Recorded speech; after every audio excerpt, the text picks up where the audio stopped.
pregame day at the half, presented by Best Buy. Mike Am, Dan the Car, Steve White with you.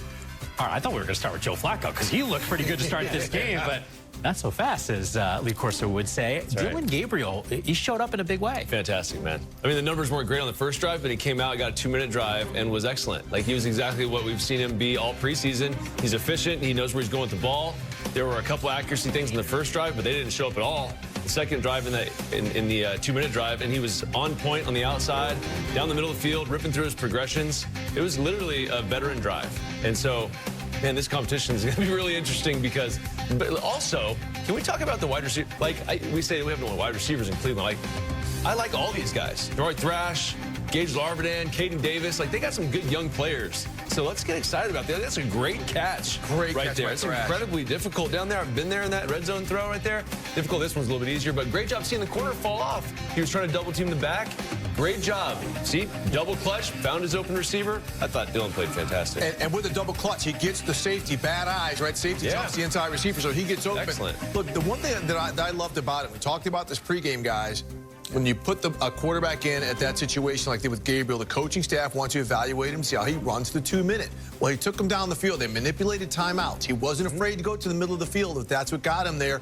But the timing and the rhythm of that offense, it gets a basic kind of zone defense, allowed them to move the ball. Dylan Gabriel went off of reads, the timing. David, you know this position well. But when you see this guy 7 yards here, 7 yards there, those add up pretty quick to get you down the field instead of taking shot plays. It's boring football, yeah. That's what we talked about before the game, is like, be boring, but that's excellent football. And I think that, like, when you look at this, and we were kind of digging into this, like when they're playing him right before the halftime, maybe coming out of half even, like, I really believe, like we've talked about 4 quarterbacks, but they're trying to see if he could be the backup. And for me, personally, if I'm sitting here right now, yes, Dylan Gabriel can be your backup quarterback. Right, so I think that there's going to be interesting decisions to be made. Do you want to keep 4 guys? Joe Thomas has been saying we can't keep 4 quarterbacks. He said it probably 20 times on the broadcast, so it's going to be interesting what they do here. Yeah, because, Steve, you talked about linebacker depth and really a lack thereof. Yes. 4 quarterbacks, that was Joe Thomas's point during the broadcast. And, oh, by the way, I know I said we'd start with Joe Flacco. He looked pretty good, 9 of 10 passing to start off with the touchdown. Touchdown drive, moving down the field. Again, he's going against the Rams backups, but you wanted to see this out of Joe Flacco. Yeah. Because this whole starting unit was in there. He got to Boston Njoku. Made some attempts to Jerry Jeudy, but just the whole flow, the way they operated with the run-pass game, that's what you want to see out of your starting unit, David, when you're coming out in a game like that. Yeah, like I said before the game, he looked exactly like he did 10 years ago when I played against him. I mean, but he's still slinging it. And there's no lack of velocity. There's no lack of anticipation and timing. That's a great run, by the way, after the catch. But I thought he played fantastic.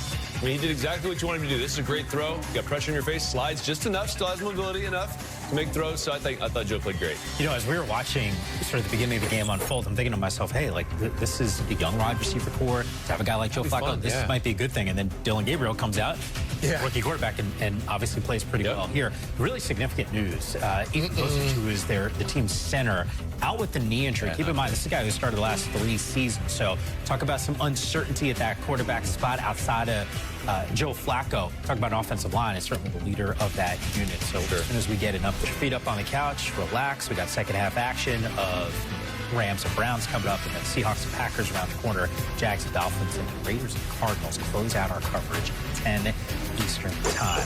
All right, in pregame, I threw out the question to you. More pressure, Dylan Gabriel or Shedeur Sanders? I didn't know which way you guys were going to go, and you roll with Shedeur. Now I'm thinking to myself, after what I just saw before halftime from Dylan Gabriel, that pressure just got ratcheted up a little bit for Shedeur. Yeah, absolutely, because you can see it. You can see it, Dylan, when he was in last week. There's just precision there. He understands what's happening, like even on the sideline. Like, I know this shouldn't bother me, but like when Joe Flacco was in, Dylan Gabriel had his helmet on. He was looking at the wristband. You know, Dylan's in, and Shedeur's kind of just chilling. So, I mean, I need to see that type of precision. Like, I know he can make these splash plays. I know he can make off-target, off-schedule plays. Like, that's all great. But what we saw that was great out of Dylan was some efficiency, some warm and fuzzies like I talked about, making Kevin Stefanski and these guys feel comfortable. This stuff is all awesome. And I want Shedeur to play excellent football, but he's got to lock in a little bit and be more precise for me. And the pressure is more on Shedeur. One, because of the name, the hype, all that good stuff. Even though he was drafted behind Dylan Gabriel. I would love to see Shedeur Sanders get an opportunity at the end of the game to maybe come from behind. Yeah, to lead a drive like we saw from Dylan Gabriel. Love that. Did at the end of the half. So to show that he can do those types of things, regardless of who's in the ball game, that he understands the situation, like we saw all through college at Colorado and Jackson State. The bigger the moment, the better he played. Maybe he gets a big moment here to show himself. Great. Yeah, but you need that opportunity to come, and things need to fall into place, and maybe they do. But if they don't, did Dillon Gabriel just stamp himself as the backup? Look, I'm not Kevin Stefanski, but I've seen enough out of Dillon to make him my backup quarterback, regardless of what happens, even if Kenny's there. So you guys have Kenny Pickett's. Yeah, exactly. So we see what happens there, but I mean, Dillon's done a good job. Yeah, I mean, the reality is Kenny, we just haven't seen him in the preseason at some point. Like, not exactly sure how healthy this guy is. And I know we've been building this up as like the final audition. I mean, the reality is Joe Flacco, QB1, we know that. Feels like it's going in that direction with Kenny Pickett trying to figure out what he's going to be once. Here we go. Preseason. We're knocking on the door of week one of the regular season. But for some of these guys, really an audition to solidify a spot, whether it's moving up the depth chart or maybe even a starting role. But when it comes to QB1 in Cleveland, Joe Flacco, the guy, he and the starters probably getting around 20 to 25 reps in this game. What's it like, the OG, when you're out there and you get your first reps of the preseason? Honestly, just talking to Joe when I went out there to Cleveland, I think he's excited about this. It seems like he still loves the game. He's very healthy. He's got a live arm. So getting out there, and obviously with him being gone last year, too, he had some success here in Cleveland. But let's get out there. Let's get into a real game plan, which is going to be a little bit what we see today. Because you don't put the starters out there in the last preseason game and not do something trying to recreate what you're going to do week one. So I think that'll be fun to see what this new offense looks like. And I say new, but it's old. It's now Kevin Stefanski went back to his roots, said we're going to install the offense we had a couple years ago, and let's get after it. It's going to be fun to watch. And it's going to be good for Flacco because remember, he was the backup last year with the Colts. He started a couple games, but he hasn't played football in a while. Yeah. So the fact that he can actually get there on the field against the Rams, 3rd and 4 teamers, and get the whole operational thing going with the starting unit, I just think that whole part. David, you talk about this being a dress rehearsal for week one with maybe doing some scheming in here.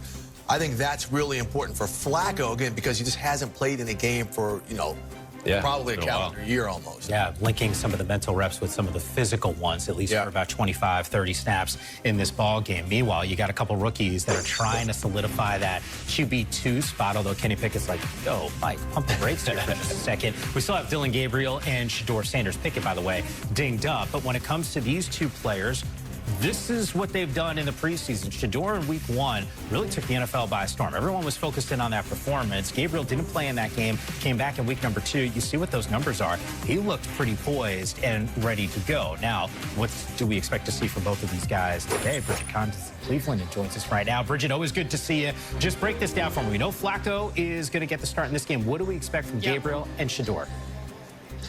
Yeah, well, Mike, I first want to talk about Flacco for a quick second because I just saw him out here, and it's worth noting that I know he's 40 years old, a lot of questions about his age, but he looked like he was throwing that ball so effortlessly, and he can still sling it for anybody wondering if he can. So he'll start. Kenny Pickett also out here warming up. He will not play today as he's working his way back from a hamstring injury. Why won't he play? Well, he just started back doing 11-on-11s this week in practice, so they're being a little bit cautious with him. So now the story that everyone wants to hear about, Shedeur Sanders and Dillon Gabriel. I'm told in a perfect world, Dillon Gabriel will get in around middle of the second quarter, and then Shedeur will go in middle of the third quarter and play the remainder of the game. As for what head coach Kevin Stefanski wants to see from these backups, he said it's pretty boring, but it's simple. How do these guys look running the offense? Can they spread the ball around? Can they get their teammates in the correct positions to run the correct plays?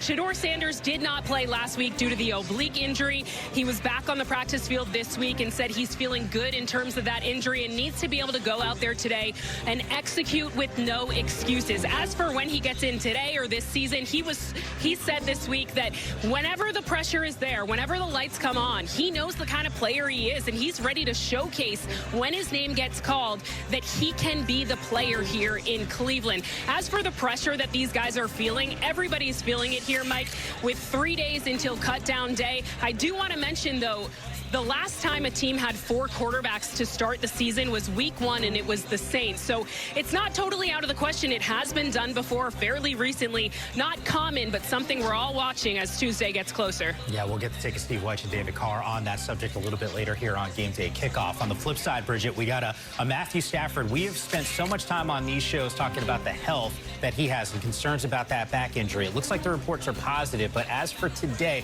don't expect to see him out on that football field. So what is the plan for QB1?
Bye.